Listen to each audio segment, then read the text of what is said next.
మిత్రులారా, కృష్ణపట్టి ప్రాంతం దళాలకు ప్రతిష్ట.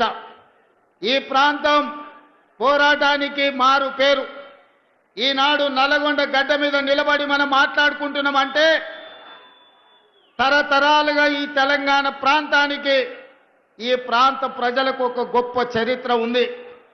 అది ఆదిలాబాదు అడవుల నుంచి మొదలు పెడితే ఆనాడు దండకారణ్యంలో ఇంద్రవెల్లి కొండల్లో వెలిసిన కొమరం భీముడు జల్ జమీన్ జంగల్ అని చెప్పి ఆనాడు భూ పోరాటాలు చేసి నిజాంలకు రజాకర్లకు వ్యతిరేకంగా ఆనాడు వీర మరణం పొందిన ఇంద్రవెల్లి కొండల్లో ఉదయించిన సూర్యుడు కొమరం భీముడైతే, అదే విధంగా ఈనాడు మీకు తెలుసు, భూమి కోసం, భుక్తి కోసం, విముక్తి కోసం ఈ నల్లగొండ బిడ్డలు సాయుధ రైతాంగ పోరాటాన్ని నిర్మించిన చాకలి ఐలమ్మ, దొడ్డి కొమరయ్య, భీమిరెడ్డి నరసింహారెడ్డి, ఆరుట్ల కమలాదేవి, మల్లు స్వరాజ్యం, ధర్మ భిక్షం ఈ గడ్డ మీద నుంచి సాయుధ రైతాంగ పోరాటాన్ని నిర్మించి భూమి కోసం, భుక్తి కోసం, విముక్తి కోసం పోరాటాలను నిర్మించిన వీరుల గడ్డ ఈ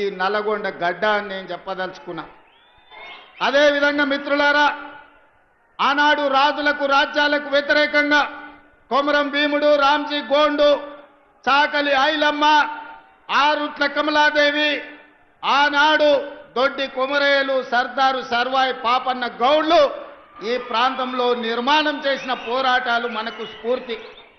రావి నారాయణ రెడ్డి లాంటి వాళ్ళు ఆనాడు పండిత్ జవహర్లాల్ నెహ్రూ కంటే మొట్టమొదటి పార్లమెంటులో అత్యధిక మెజారిటీతో గెలిపించిన గడ్డ ఈ నల్లగొండ గడ్డ. దేశంలోనే ఆనాడు పార్లమెంటుకు రావి నారాయణ రెడ్డిని అత్యధిక మెజారిటీతోని పంపించిన పౌరుషాల గడ్డ ఈ నల్లగొండ గడ్డ. అట్లాంటి నల్లగొండ గడ్డ మీద నుంచి దక్షిణ భారతదేశంలోనే ఈసారి పార్లమెంట్లో అత్యధిక మెజారిటీనిచ్చి మీ అభిమాని, మీ పార్లమెంటు సభ్యుని ఈరోజు నల్లగొండ బిడ్డ పోరాటాలకు ప్రతీకగా మీరు ఫలితాలను ఇచ్చారు. పెద్దలు ఉత్తమ్ కుమార్ రెడ్డి గారు ఎన్నికల కంటే ముందు మాట చెప్పింది నాకు, వచ్చేసారి కోదాడలో 1,00,000, హుజూర్ నగర్లో 1,00,000 పార్లమెంట్లో మెజారిటీ తెస్తా అంటే ఆనాడు నాకు నమ్మకం కుదరలే.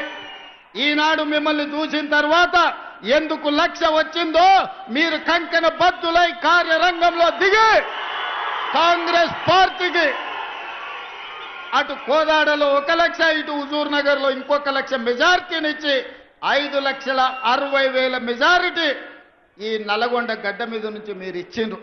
మీ ఉత్సాహం చూసిన తర్వాత, మీ అభిమానం ఉప్పొంగుతుంటే ఇందులో నాకు చాలా ఆనందం కలిగింది.